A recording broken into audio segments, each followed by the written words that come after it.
Hello guys. तो कैसे हैं आप सब। उम्मीद करती हूँ कि आप सभी अच्छे होंगे। तो जैसे कि आप सभी जानते हैं कि अभी फरवरी और मार्च में हमारा नवोदय एंट्रेंस एग्ज़ाम होने वाला है। तो उसके लिए आपको अगर तैयारी करनी है तो हम एक ऑनलाइन बैच शुरू करने जा रहे हैं वी नवोदय।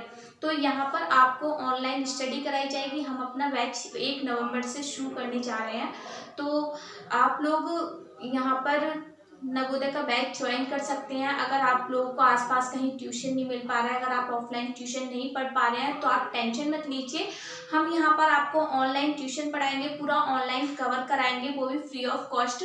एंड हम आपको 3 महीने में पूरा सिलेबस कंप्लीट करा देंगे। तो आइए सबसे पहले हम जान लेते हैं कि ये जो हमारा जो नवोदय का एग्ज़ाम होगा उसमें कौन कौन से सब्जेक्ट आएंगे और उन सब्जेक्ट में कौन कौन से चैप्टर्स इंक्लूडेड है। जैसे कि आप लोग यहाँ पर लिखा हुआ देख ही रहे हैं कि हम आज आपसे सिलेबस के बारे में बात करने वाले हैं। ठीक है, तो सबसे पहले हम बात करते हैं मैथ्स के सिलेबस की। ओके, 3 सब्जेक्ट आते हैं। मैथ्स आता है, दूसरी आती है रीजनिंग। ओके, पहला आता है मैथ्स, दूसरी आती है रीजनिंग और एक तीसरा सब्जेक्ट और होता है। तीसरा होता है हमारा हिंदी। क्या होता है गाइस? तीसरा हमारा हिंदी। ठीक है, तो ये जो मैथ्स है, मैथ्स में हमारे टोटल कितने चैप्टर्स आएंगे? टोटल हमारे मैथ्स में चैप्टर्स आएंगे 15। ठीक है, आपको मैं एक एक करके बता देती हूँ कि ये जो 15 चैप्टर्स हैं वो कौन कौन से चैप्टर्स हैं। और साथ में जो इंग्लिश में बच्चे पढ़ रहे हैं उनके लिए ये प्रॉब्लम हो रहा होगा कि हिंदी में उन्हें समझ में नहीं आ रहा होगा, तो साथ के साथ मैं इंग्लिश में आपको बताती हुई चलती हूँ।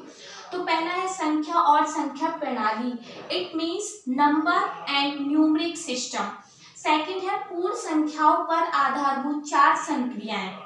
तो 4 fundamental operations on the whole numbers. Third है भिन्नात्मक संख्याएं, it means fractions number. And fourth है संख्याओं का लघुत्तम एवं महत्तम समापवर्त, मतलब LCM and HCF find out करना। फिफ्थ है परिधि, क्षेत्रफल एवं आयतन, इट मीन्स कि इसमें हमारा क्या क्या आएगा? पैरामीटर फाइंड आउट करने के लिए आएगा एरिया एवं वॉल्यूम। ओके, 6 है हमारा दशमलव, जिसे हम इंग्लिश में क्या बोलते हैं? डेसिमल। 8 है हमारा नमूना, जिसे हम इंग्लिश में बोलते हैं पैटर्न। 10 एंड 7 है हमारा वर्ग एवं वर्गमूल, जिसे हम इंग्लिश में बोलते हैं square and square root. 9th है हमारा घन एवं घनमूल, जिसे हम इंग्लिश में क्या बोलेंगे? Cube and cube root. Okay guys. 10th है हमारा एक एक नियम, जिसे इंग्लिश में बोलते हैं हम यूनिटरी मेथड। 11 है हमारा दूरी, समय एवं चाल। क्या है? दूरी, समय एवं चाल, it means distance, time and speed. 12th हमारा मापन, मीन्स मेजरमेंट। 13 है प्रतिशत, मीन्स परसेंटेज। 14 हमारा गुणनखंड एवं गुणज, means multiples and factors. 15th है हमारा अनुपात, मीन्स रेशियो। ओके गाइस, तो आप सभी को समझ में आ गया होगा कि मैथ्स में हमारे कौन कौन से चैप्टर्स आने वाले हैं। तो हम बात कर लेते हैं कि मैथ्स में चैप्टर्स तो 15 आएंगे, लेकिन कितने मार्क्स के आएंगे एंड कितने क्वेश्चंस आएंगे, इसके बारे में भी हमें पता होना चाहिए ना। तो इसमें जो टोटल हमारे क्वेश्चंस आते हैं वो कितने आते हैं? टोटल क्वेश्चंस आते हैं 20। ओके गाइस, कितने क्वेश्चन आते हैं? 20। एंड कितने मार्क्स के आते हैं? तो टोटल मार्क्स 25। कितने मार्क्स के आते हैं? टोटल 25 मार्क्स के। ओके गाइस, आगे आपको समझ में मैथ्स का सिलेबस। अब हम बात कर लेते हैं रीजनिंग की। रीजनिंग की बात कर लेते हैं। तो रीजनिंग में हमारे टोटल आएंगे 10 चैप्टर्स। कितने चैप्टर्स आएंगे? टोटल 10 चैप्टर्स आएंगे। तो वो 10 चैप्टर्स जो आने वाले हैं वो कौन कौन से चैप्टर्स हैं, जो आपको दिख ही रहा है कि कौन कौन से चैप्टर्स आने वाले हैं। फर्स्ट है संख्या को छांटना, मतलब ऑड फिगर को फाइंड आउट करना। सेकंड है समान आकृति, मतलब सेम फिगर को छांटना है। थर्ड है नमूना संकलन, मतलब पैटर्न दे रखा होगा आपको कि मतलब 4 फिगर दे रखी होंगी, तो मतलब पैटर्न वाइज दे रखा होगा कि पहली फिगर ऐसे है, फिर ऐसे है, फिर ऐसे है, तो फोर्थ फिगर कौन सी होनी चाहिए। फोर्थ है आकृति श्रृंखला संकलन। ठीक है, और फिफ्थ है हमारी समरूपता, मतलब बिल्कुल हमें उसके जैसी एज इट इज फिगर को देखना है। 6 है हमारा ज्यामितीय चित्र संकलन। 7th है दर्पण प्रतिबिंब, जिसे हम मिरर इमेज भी बोलते हैं। ठीक है, मिरर इमेज जैसा आपको पता ही है कि अगर हम सामने से कोई चीज दिखा रहे हैं तो सामने जो मिरर है तो उसमें उसकी इमेज क्या बनेगी, तो उससे रिलेटेड क्वेश्चन आते हैं। 8 है हमारा कागज मोड़ना एवं काटना, मतलब कैसा होता है, उसमें एक कागज दे रखा होता है, ठीक है, उस कागज को मोड़ते हैं, फोल्ड करते हैं, फोल्ड करने के बाद उसमें मतलब किसी भी तरीके की आकृति को काटते हैं, ठीक है। फिर हमें ये बताना होता है कि इस कागज को मोड़ने के बाद जो हमने आकृति काटी थी, तो अगर उसे हम पूरा खोल देंगे तो वो आकृति कैसी बनेगी।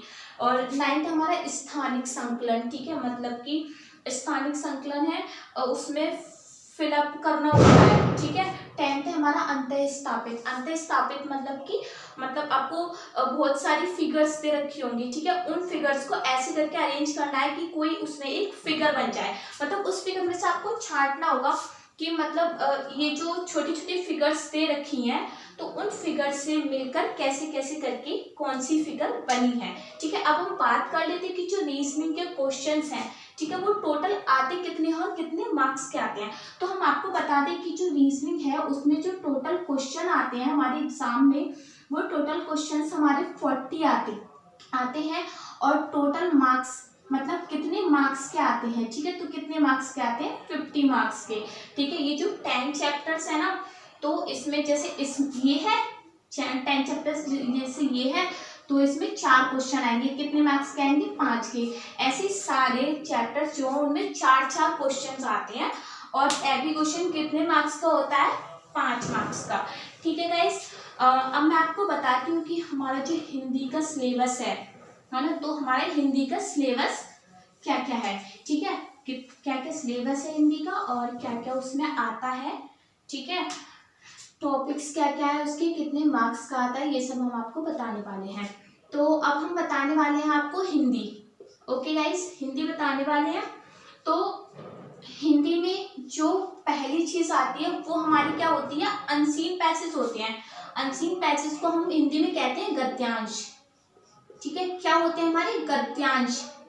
गद्यांश को इंग्लिश में हम क्या बोलते हैं, अनसीन पैसेज, ठीक है, अनसीन पैसेज बोलते हैं। तो इसमें क्या होता है, इसमें ऐसे क्वेश्चंस होते हैं जैसे मतलब एक पैराग्राफ दे रखा होता है आपको, ठीक है, पैराग्राफ दे रखा होता है, उसमें फिर 4 या 5 क्वेश्चंस दे रखे होते हैं, ठीक है, वो भी विद ऑप्शन दे रखे होते हैं, मतलब एमसीक्यूज टाइप क्वेश्चंस होते हैं।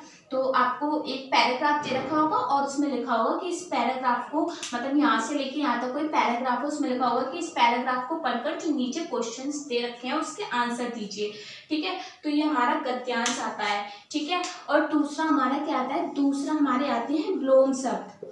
विलोम शब्द तो आप लोगों को पता ही होगा, विलोम शब्द कौन से होते हैं, ठीक है, एंटोनियम्स, इंग्लिश में क्या कहते हैं, एंटोनियम्स, एंटोनियम्स, ठीक है, इंग्लिश में हम बोलते हैं एंटोनियम्स, ठीक है। और तीसरा हमारा क्या आता है, पर्यायवाची शब्द। क्या आता है तीसरा हमारा, पर्यायवाची शब्द, जिसे हम क्या बोलते हैं, सिनोनियम्स, ठीक है, क्या बोलते हैं, सिनोनियम्स।